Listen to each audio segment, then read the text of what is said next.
everyone. We're here talking about nothing.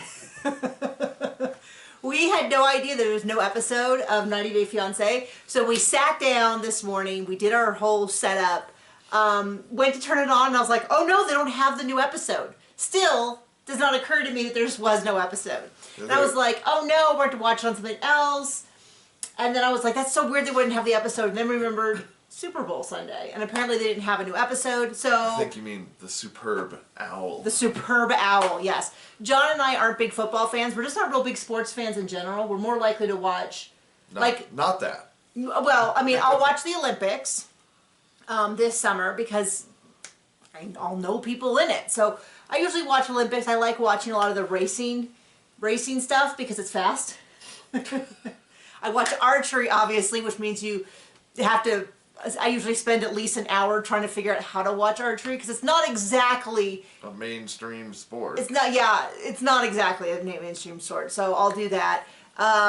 We used to watch a little bit of drag racing because my dad was involved in it, and we used to watch it. Anyway, the point being that the Super Bowl came and went without us even noticing. It didn't even occur to us for a second that there would be no 90 Day Fiance. But then it felt bad, like. We already lost Sister Wives as our mainstay Monday morning video, although we still do have Thursdays that we do the rewatch. I personally feel like we've been knocking these rewatches out of the park, especially recently since the season stopped.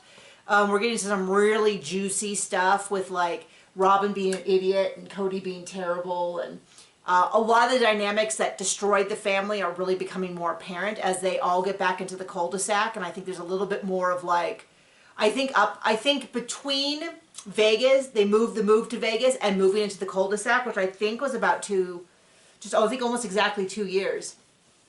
I think there was a lot of, I think there's a lot of like, Cody's busy. You know, he went from working a job to not working a job, and he kept telling people he was busy. To wearing gloves. To wearing gloves as a full-time job.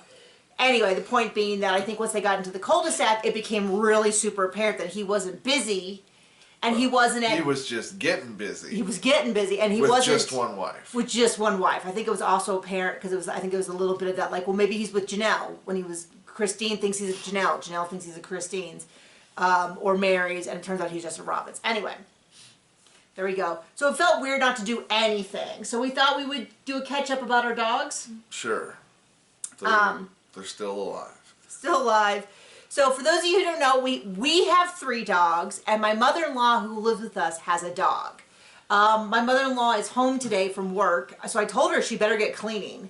I was just complaining this weekend about how, does everybody else like clean their baseboards or something? Because I don't.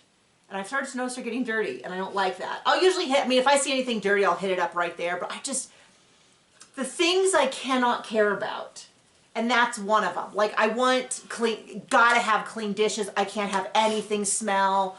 I want to have the blankets that we use to cover the couch clean so that when I sit on the couch, it smells nice. I do the Febreze.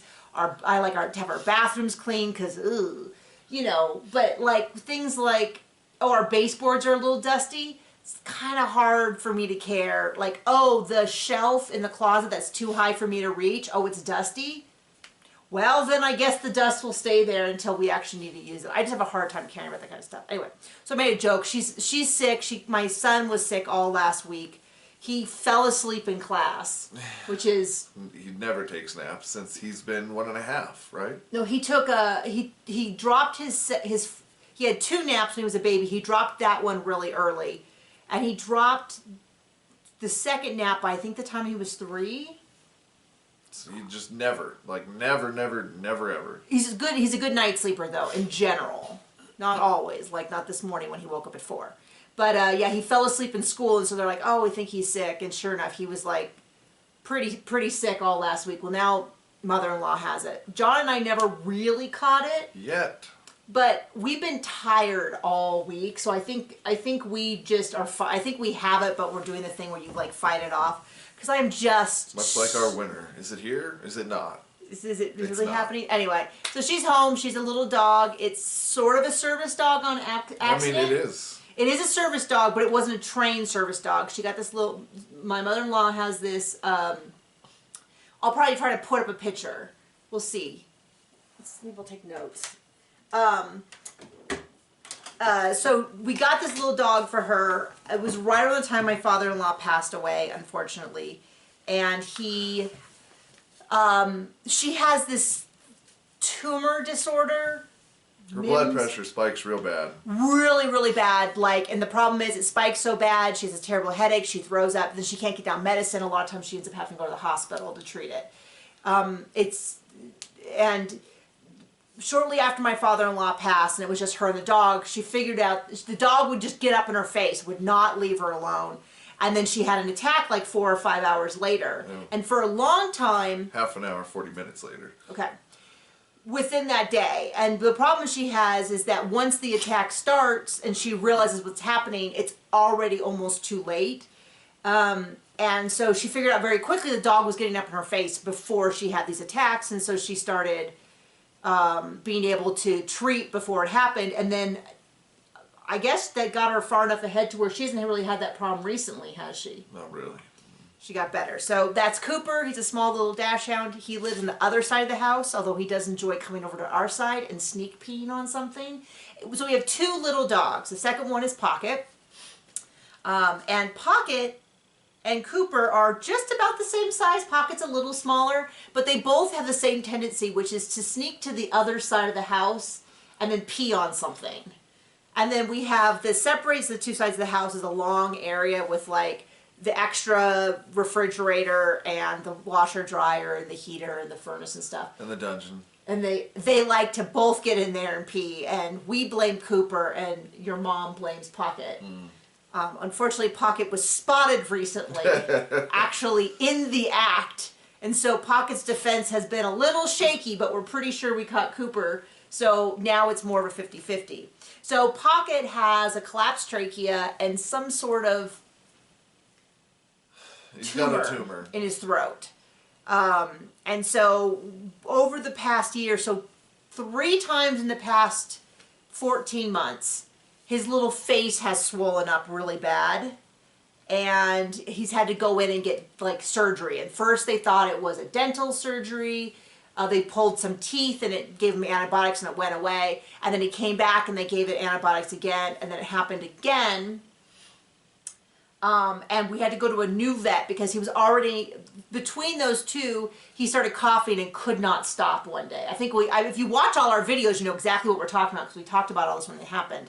And so he started coughing as we had to take him. Our existing vet was too busy to see him, even though he was coughing so badly he could barely catch his breath. So we went to a different vet and he started steroids for that. And now I have to sell my body to pay the bills. And then about a month after that, he swelled up again. In the morning, we're like, oh, we think one side's a little small. And then within a few hours, he's like basketball head. Not very good. So we took him to that vet, the new vet, and she did a really intense version of the surgery, checking for, she said maybe sometimes a little root of a tooth got left behind. She found a big space behind his eyeball full of stuff, but it seems to have fixed him. And in fact, we go, man, his face has not looked this small in years. But he's under care for for the throat problem. He's on steroids and he probably will be for the rest of his life, which I hope is very, very long. But he turned 14 according to our records a week ago. And so I don't know. I'm going to be so, so sad when we lose Pocket. But he is not the only dog in our household who is having health problems. So we've also discussed Duke. So Duke is he's been with us for about 2 years. Mm-hmm. You think? Yeah. And he is a rescue. He is a pit bull / what's the other thing? Staffordshire Terrier. An American pit bull. An American pit bull, according to the genetics, which I know are not terribly accurate. He's a big black dog. We got him at the local pound. Wonderful dog. But around this summer, he started itching. Well, he likes to eat wasps. So that's one issue. One issue we had is and instead of looking like a dog, that kind of dog, he started looking like a Shar-Pei in the face because it would just. So but we had this problem ever since the summer, last summer essentially, which is he started scratching. And he very quickly, he's got big, strong pit bull fingernails, scratches himself bloody. And so we would go in, get the Apoquel, the steroid shot, all of that. Went back and forth. We thought maybe she thought it was maybe mange, and we treated him for mange. And it seemed to solve the problem, and then it would come back, and we thought, well, maybe then it's this, and maybe then it's that. Well, finally, the new vet, after he got to the wasp, he also had to get rushed to the new vet because the other vet wasn't available. So he had to go to the new vet because we don't know what happened. We gave him his monthly medication, and a few hours later, his eyeball swelled shut. So we thought maybe it was the flea meds. And the new vet said that's very, very unlikely. And it hasn't happened since, just to be clear. She said it's probably more likely that, we have pretty bad wasps, and in the late fall, they start trying to sneak in the house, especially to try to winter. And she thinks that he just ate one. And his whole, because he did have one spot on one lip that seemed a little more swollen than the rest of his face. But his poor little eyeballs were swelled shut. We had to race him to the vet. Anyway, he recently got his test back, and... He's allergic to everything. Well, the big thing that he's allergic to is peanuts. And guess how we had been giving him Benadryl? In a big spoonful of peanut butter, which he loves. Absolutely adores. But his treats had peanut butter. Everything had peanut butter. That was the big thing. He was also allergic to... Everything. Well, soybeans, oats, mackerel, which we had not given him any mackerel, so we were good on that. So we're going to try changing his food to a slightly different brand. We got it through... Nexmune, I think, is the test. And we already spoke to a friend who's a vet and a doctor who's not a vet, but he knows about allergy tests, and they explained that the negatives, the things he's not allergic to, are probably about 95% accurate. The positives, the things that he is allergic to, at least in human testing, is about 50-50. So it's possible that some of those are false positives. But the fact that we've been giving him peanut butter, straight peanut butter, like 4 times a day, seems like that would explain why he has not gotten any better. So that's Duke. He's, we call him a fart brain. But he is the sweetest little dog. Not little. Big dog. Sweet. Well, to me, he's not that big. I used to have Great Danes that were twice as big as him. But he's pretty big, I'll tell you what. And then our last of our dogs is Maggie, Maggie is a great dog, other than toe cancer. One day we woke up and she had this big knot on her foot. And we sent in a picture, and they're like, oh, we better biopsy that. And she lost her toe cancer. Other than that, she's great. Her big issue is that she used to run off. Because we live in a real rural area, we have kind of fencing around, but it's the fencing like, it's like cattle fencing or sheep fencing. Well, a dog can get underneath that. All she needs is a little spot, and she can...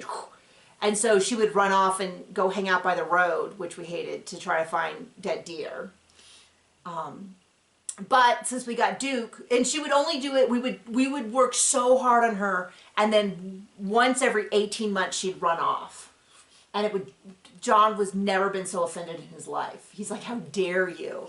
We baby you, we treat you, we take you on long walks every day, and it would literally be like, everything would be fine, and we'd be on our walk together around our own property, and she'd be gone.